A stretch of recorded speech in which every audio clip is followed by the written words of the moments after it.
The only point that I would like to make was some conversation took place earlier on the date of knowledge.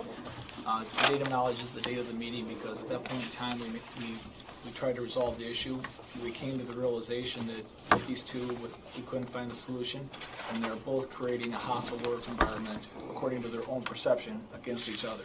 At that point in time, to stay in compliance with the law, we had no option but to follow the policy and to terminate their employment. So we could not find a solution to that. So that is the reason behind that chain of events. I have two people that, in their own perception, I believe the other one's creating a hostile work environment against them. We try to resolve it. We try to be able to put the two on a different source because of the petty nature of how they work together.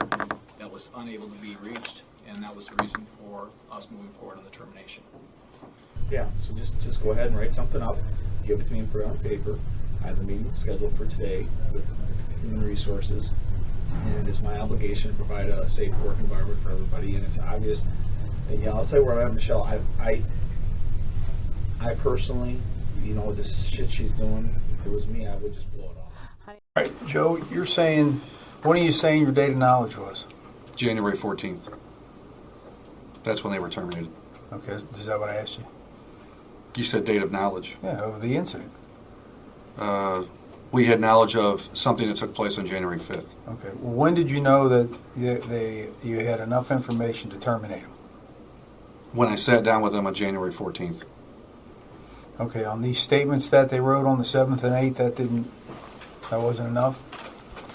It's after we had the meeting with them to get more information about what was taking place when we made the decision. Okay, so on the hearing, on the 14th, there was more information that came out versus what was the 7th and the 8th. That is correct. Okay, can you tell us what that was? The information was in both cases, both grievance, we allowed them to read both of the complaints against each other, and then they proceeded to talk about that the one person's lying over the other one. Well, she forgot about this. There was issues brought up about being struck in the workplace back on July 23rd. And there was other issues that were brought up that were outside the scope of the write-ups that were provided.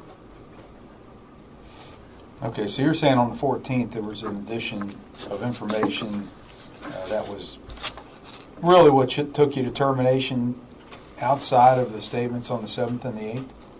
Right. It was there, even in the meeting itself, both of them were in disagreement.